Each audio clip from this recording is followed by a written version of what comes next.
Hey guys, happy Saturday. I haven't made a video in a while, but I've been thinking about this topic for a while and I wanted to talk about it today. And it's about time auditing. And time auditing is basically getting a record of your time and figuring out where it goes. So I'm going to talk about time vacuums. That's kind of a term I made up, how to audit, and how to find more time in your day.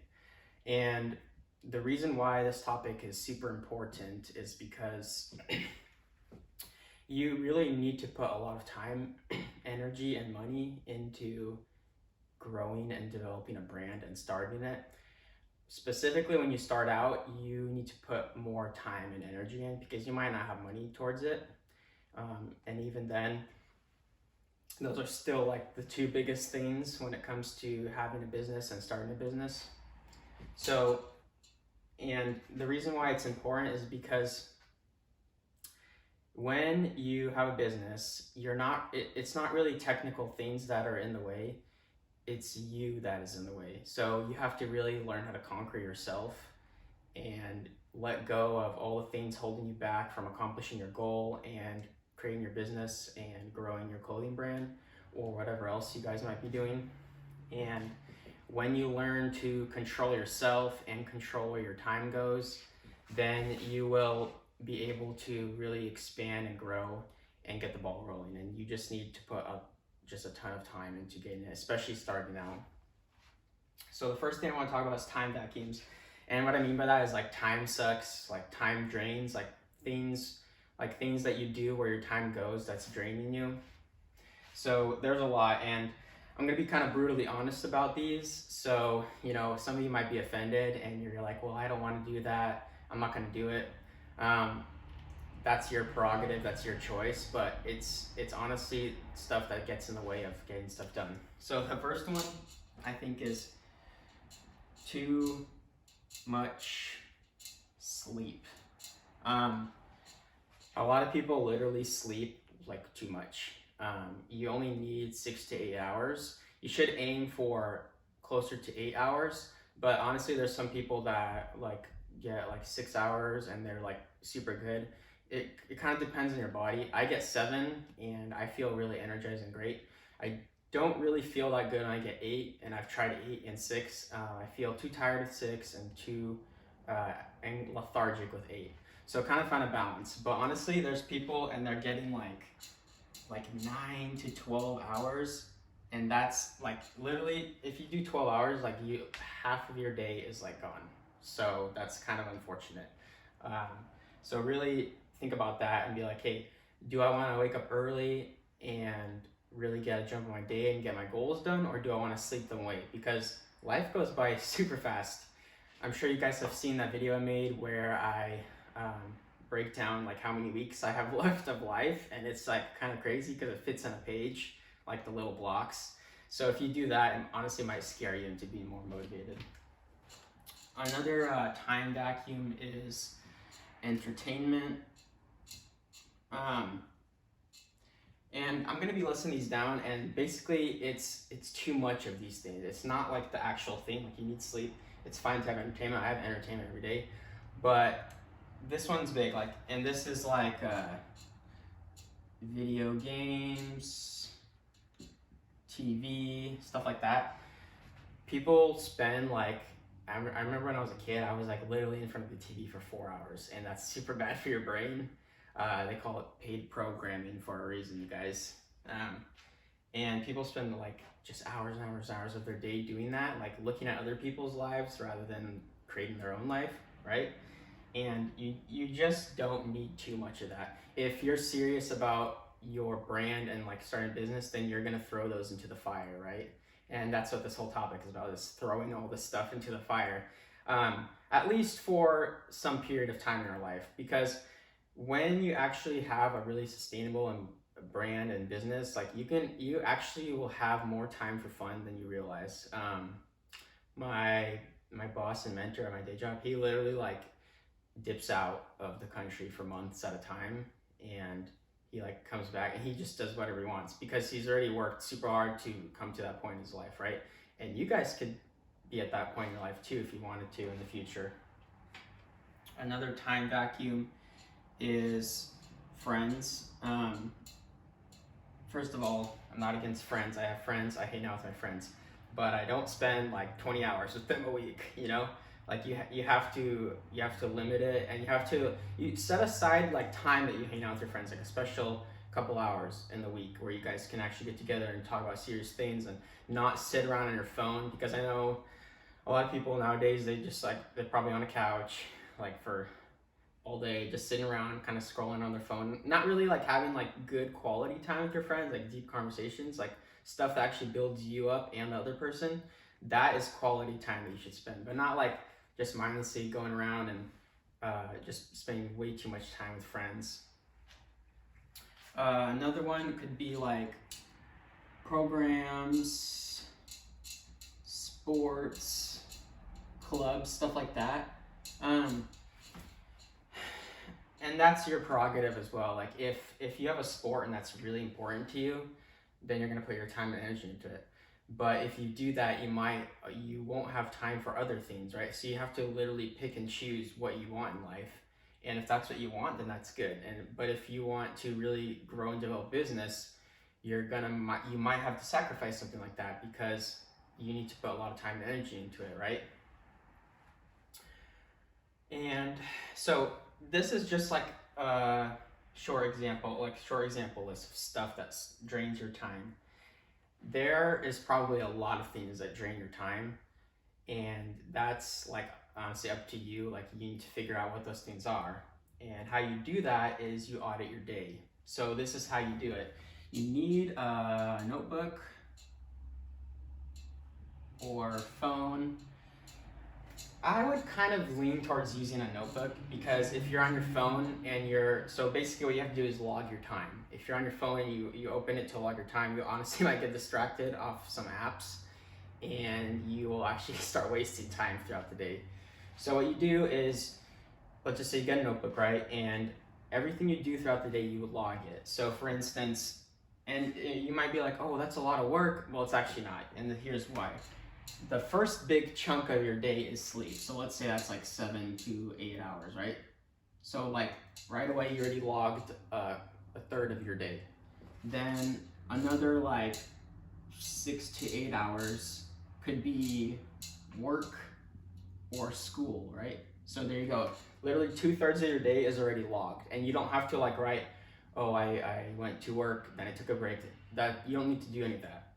You need to write these in the big chunks. So the kind of even playing field for most people and Americans is that you really have about, well, if we're being honest, you have about 6 to 8 hours of free time.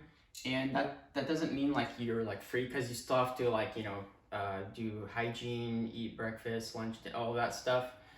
You're in traffic, right? And that's why I kind of give it some buffing time, like 6 to 8 hours. I don't know what your schedule is like. Sometimes it could be more like 4 to 8, because like some people literally drive like 2 hours to work back and forth. So that's a lot of time. Although even in your car, like there's a lot of things you can do that actually will help you grow your business and your brain. So all you do is like, you're just noting down everything you do. So like, let's say I spent like 20 minutes exercising or something like that. I ate breakfast for 15 minutes. I journaled for 10 minutes. So you're literally just like, whatever you do, just write it down. And do this for like a week.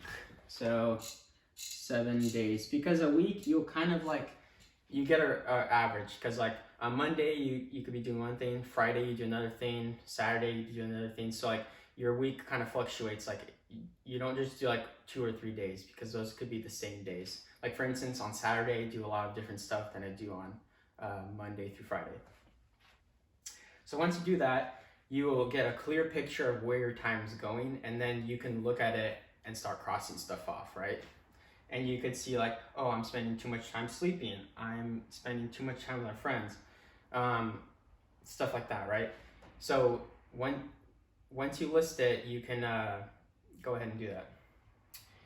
Then, this is the big thing, finding more time. So we all have 24 hours in the day, right?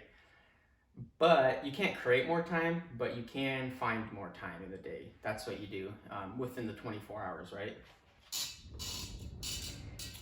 So how do you find more time? Here's the three main things you gotta do. There is deletion, automation, and delegation. Those, and you gotta do these in sequence. So when you look at a thing in your life, first you ask yourself, can I delete this? Can I get it out of my life? Do I need to actually do this? One of the things I did, and actually today I'm going to be doing this, I'm going through literally all my accounts for both for privacy reasons and just like mental reasons, and like deleting like anything I don't use, like inactive things, like old accounts I signed up for, like social medias. Like I remember I deleted like my Snapchat, and I'm off my personal Instagram right now. I'm like not on any social media other than my business account because I need to put time into my goals. So go through like things in your life that you could get rid of that you don't really need to do. Then you can find stuff that you can automate. So one of the big things that I think you can do that would help you a lot is make sure all of your bills are on auto pay. That's a big time saver. You'll save, I don't know, like probably 10 minutes a week or something like that on automating your bills, because you really shouldn't be going through and paying everything. It's just a waste of time. Put some money in your account and make sure like you have enough to pay your bills, and be smart with your money. Then there's delegation. So basically that means you're handing off tasks to someone else. You're outsourcing them. In a business sense, like running a clothing brand, a good example of this is like a lot of clothing owners, they're not necessarily designers, so they have to outsource people. They have to find people to make the designs for their brand, right? Like actual designers. So that's a perfect example of delegating or outsourcing. Another example, like particularly for me, is that everything here, like we have to like inspect it, like quality inspection, fold it, bag it, put it on the computer. So I have Michael, my friend that helps me, he does that. He also, when we do video projects, not these quick videos I make, he edits the videos. So I outsource that to him because I can do that, but I'd rather have him do it because I need to focus on other things. And here's what you really need to focus on with your time, and that is revenue generating activities. So what do I mean by that? That basically means figure out where to put most of your time onto tasks that are growing your brand and actually making you money and accomplishing the goal, right? So in my example, this might not be for everyone. I like to focus on R&D, that's research and development. And I also like to focus on sales, marketing, and this is like the biggest one, and that's obvious. So like that would be making like marketing campaigns,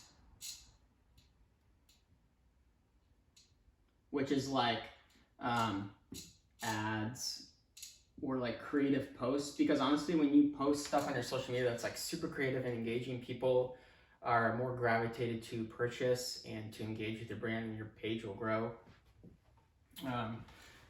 Growing social media,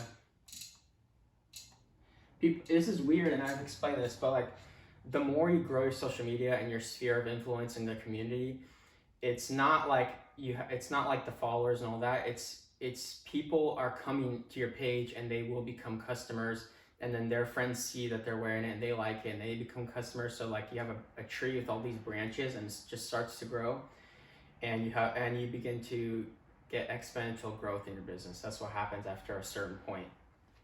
The R&D, this is kind of specific to my brand. It could be towards yours, but I spent a lot of time researching topics and finding all these cool images and stuff because it helps my page grow, and I get a lot of cool ideas for my designs. And when you have a really great design, you are most likely going to sell more of it, right? If you have poor quality designs, not really eye-catching or cool, people aren't really going to like it and they're not going to want to buy it. But if you take the time to create good designs, people are more likely to buy them, right? So that's like research, designing, and like research and development. So like you could even be developing like custom like cut and sew items, like really cool like jeans or like vests, stuff like that, if you are more capable of doing that, and outsourcing, like finding people that can actually manufacture those garments. And that's one of my goals for the New Year's, to kind of branch out more in that direction, make a couple like cut and sew pieces. So it's kind of a long video, but I hope you guys enjoyed this. Today we talked about time auditing. Like, you figure out where your time is getting drained and write it down like in a notebook, and then focus on deleting, automating, and delegating tasks, and focus on revenue generating activities. I think that time is like, this is like a huge topic because you only have 24 hours in the day, and when you break it down, you really only have probably 6 to 8 or 4 to 8 hours really left in your day to work on your goals. So you have to be serious about it, and like serious about yourself, and be honest with yourself. I think being like self-deception is one of the worst things. I have a habit tracker on my phone where I like have a huge list of habits I'm working on, and every day I check it off. And when I check it off, I'm like, okay, did I do this? And you're like, I kind of did, you know? And then I'm like, no, I actually didn't do it, so I'm not going to check it off. So that's just an example. Like, be honest with yourself. Like, if you know that your time is getting drained towards something, like, and you're like, I don't want to get rid of it, I really want to do it, well, then you're not going to be able to like accomplish your goals and get your business rolling. So you have to do it. You have to be honest with yourself, and it could be like, and to be honest, it's like, it could be temporary, it's not forever, but you will probably be more happy doing like your goals in life than doing like menial small things in life, like all the time vacuums. So that's up to you. Anyways, I hope you guys like this video about time auditing, and stay tuned for more. Let me know what you guys think in the comments, and subscribe to the channel. Thanks, guys.